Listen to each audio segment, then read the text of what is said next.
రామ్ చరణ్ హీరోగా శంకర్ దర్శకత్వంలో దిల్ రాజు నిర్మించిన గేమ్ చేంజర్ సినిమా సంక్రాంతికి ప్రేక్షకుల ముందుకు రాబోతోంది. భారీ అంచనాలు ఉన్న ఈ సినిమా ప్రీ రిలీజ్ ఈవెంట్ ను నేడు ఆంధ్రప్రదేశ్లో రాజమండ్రిలో చేయబోతున్నారు. అందుకు తగ్గట్టుగా ఏర్పాట్లు జరిగాయి. ఆంధ్రప్రదేశ్ ఉప ముఖ్యమంత్రి పవన్ కళ్యాణ్ ఈ సినిమా ప్రీ రిలీజ్ ఈవెంట్ లో ముఖ్య అతిథిగా పాల్గొనబోతున్నారు. పవన్ కళ్యాణ్ ఉప ముఖ్యమంత్రి హోదాలో హాజరు కాబోతున్న మొదటి సినిమా వేడుక ఇదే కావడంతో అందరి దృష్టి ఈ ఈవెంట్ పై ఉంది. పవన్ ఈ ఈవెంట్ లో ఏం మాట్లాడతారు అనేది అందరి దృష్టిని ఆకర్షిస్తోంది. ఇక గతంలో రామ్ చరణ్ హీరోగా నటించిన సినిమాల యొక్క ప్రీ రిలీజ్ వేడుకల్లో పవన్ కళ్యాణ్ పాల్గొన్నారు. అయితే ఈసారి మాత్రం చాలా స్పెషల్. ఒక హోదాతో ఈసారి ఆయన ఈ సినిమా వేడుకలో పాల్గొనబోతున్నారు. ఇంతకు ముందుతో పోలిస్తే ఇప్పుడు ఆయన మాట్లాడే మాటలు అత్యంత కీలకంగా ఉంటాయి. ప్రతి విషయాన్ని అందరి పరిగణలోకి తీసుకుంటారు. కాబట్టి పవన్ కళ్యాణ్ రాజమండ్రి ప్రీ రిలీజ్ వేడుకలో ఏం మాట్లాడతారు అనే విషయం గురించి చర్చిస్తూ ఉన్నారు. సినిమా గురించే కాకుండా రాజకీయాల గురించి కూడా ఆయన మాట్లాడే అవకాశం ఉంది.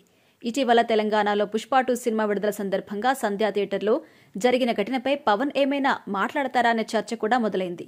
ఇప్పటికే మీడియా వారితో మాట్లాడిన సందర్భంలో పవన్ కళ్యాణ్ ఆ విషయం గురించి మాట్లాడారు. కాబట్టి మరోసారి గేమ్ చేంజర్ స్టేజ్ మీద ఆ విషయం గురించి మాట్లాడకపోవచ్చు అనే అభిప్రాయం కూడా ఉంది. అయితే మెగా ఫ్యామిలీస్ లో ఉన్న విభేదాలు అంటూ వస్తున్న వార్తలపై ఆయన స్పందిస్తారు అని తెలుస్తుంది. ఇక తన సినిమా పైన ఆయన ఒక క్లారిటీ ఇస్తారని కూడా ఫ్యాన్స్ ఎదురు చూస్తున్నారు. మొత్తానికి ఆయన ఏం మాట్లాడినా అది ఖచ్చితంగా పెద్ద విషయంగా పెద్ద చర్చకు దారితీసే అవకాశం ఉంది. కాబట్టి ఏం మాట్లాడతాడు అనేది అందరిలో ఆసక్తి. రామ్ చరణ్ జ్యువెలరోలో నటించిన గేమ్ చేంజర్ సినిమాలో హీరోయిన్ గా కియారా అద్వానీ నటించింది. రామ్ చరణ్ తండ్రి పాత్రలో నటించగా ఆ పాత్రకు జోడీగా అంజలి నటించింది. ఇటీవల విడుదలైన ట్రైలర్లో సినిమా స్థాయి అమాంతం పెరిగింది. సినిమాపై అంచనాలు ఆసక్తి పెంచిన ట్రైలర్ కి అత్యధికంగా వ్యూస్ కూడా వచ్చాయి. భారీ అంచనాల నడుమ భారీ బడ్జెట్ తో రూపొందించిన గేమ్ చేంజర్ సినిమాను జనవరి 10న ప్రేక్షకుల ముందుకు తీసుకురాబోతున్నారు. సంక్రాంతికి విజేతగా ఈ సినిమా నిలుస్తుందా అనేది చూడాలి.